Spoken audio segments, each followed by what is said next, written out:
di tengah dan di akhir. Ya.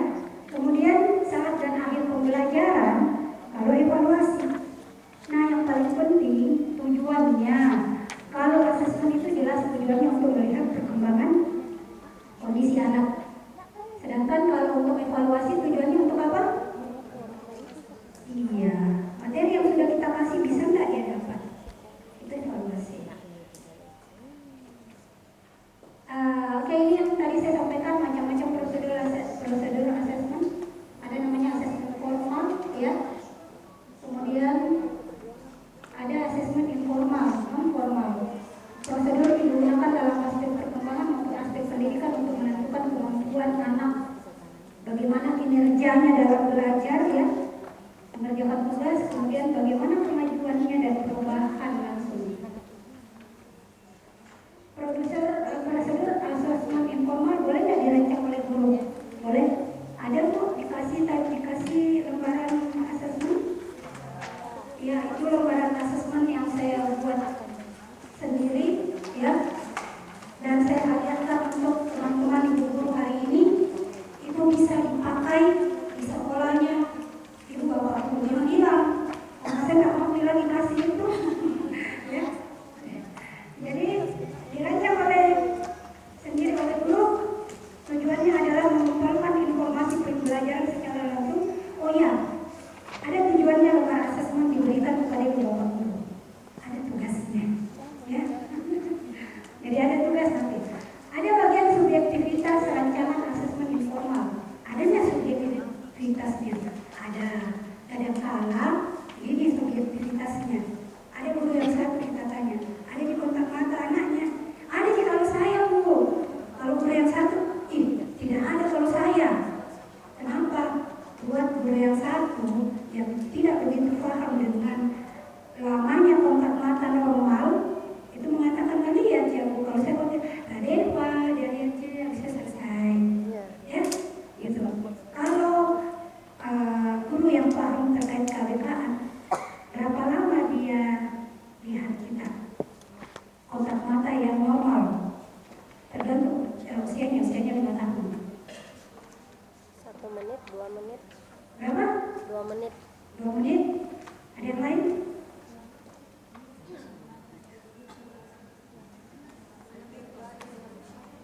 Iya, sesuai dengan usianya. Saya 5 tahun nih anaknya. Kalau 5 tahun kira-kira kontak matanya berapa menit? 3 menit.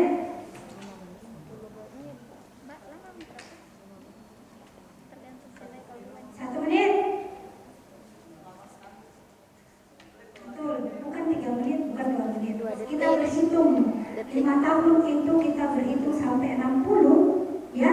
Terus dia bisa Radeva, dari mana Kira? Sudah bikin apa? Oh, tadi dari kak ini begini. Ada kontak mata. Nah, kita hitung sampai 60 dia bisa, oke. Itu masih oke. Panggilan keberapa? Kemudian kita mengatakan, oh, anakku bermasalah. Paman bisa panggil Radeva, dia masih belum balik. Radeva, berapa kali kira-kira kita harus manggil? 3. Di mana kita manggil? Berapa jarak kita harus manggil? 1 meter. Ini 1 meter ini berapa meter ini? Berapa? 4 tehel. Berapa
ya baiknya kita rujuk dulu sebelum dia sekolah.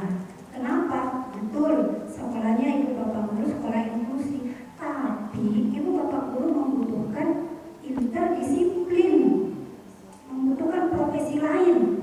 Untuk apa? Untuk dapat masukan. Ini anak kira-kira saya apain? Gitu. Karena orang tua ketika memasukkan anaknya ke dalam lembaga pendidikan, satu yang pasti, mereka meminta ada perkembangan terhadap belajarnya, bermainnya, perilakunya si anak. Betul kan? Kalau tidak, dia pasti bilang begini, Bu, kenapa? 6 bulan di sini anakku, udah ketahuan, nanti udah kejadian.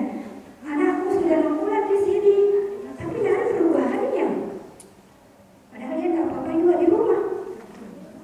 Pulang ke rumah dikasih gadget malah. Yang sebenarnya mampus kita di sekolah. Sekolahnya dari pagi sampai sore. Kita udah ajarin tidak boleh pakai popok. Ayo popoknya kita buang di tempat sampah. Sekarang kita tidak pakai popok. Sampai di rumah sini, pakai popok. Nanti mau kencing di mana-mana. Iya kan? Faktanya begitu. Nah, sehingga butuh interdisiplin, butuh ibunya open minded, melihat anakku itu ABK, butuh didampingi di dalam rumah dan butuh saya kerja PR. Makanya sekolah yang bagus adalah sekolah yang memberikan banyak PR kepada siapa? Orang tua, bukan kepada anak, kepada orang tua, apalagi anaknya berkebutuhan khusus. Kemudian ada screening kesehatan. Ada satu kondisi, seorang anak datang ke saya. Ini anaknya kalau malam tidak tidur, kalau pagi dia antara tidur juga tidak tidur. Terus saya bilang begini, Bu, coba ke THT anak, periksakan pendengarannya anak. Sepertinya anak ini tidak bisa membedakan siang dengan malam, jadi dia tidak tahu bagaimana dia harus tidur. Ternyata betul ada masalah pendengaran di anaknya. Nah, makanya kita akan belajar sebentar melakukan asesmen. Nah, ini formal ya, tes intelijensi, tes prestasi, psikomotorik, proyeksi, perilaku adaptif, tes screening berdasarkan tenaga yang melakukan ya. Apa saja? Oh ya, ini tadi. Apa saja aspek perkembangan yang diasesmen? Ini bapak, ibu bapak, cuman kita nggak tahu apa isinya ini kan? Kalau sensori saya apakan kira-kira? Makanya saya kasih lembar asesmennya. Coba kita lihat sensori apa saja. Sudah lengkap dengan definisinya.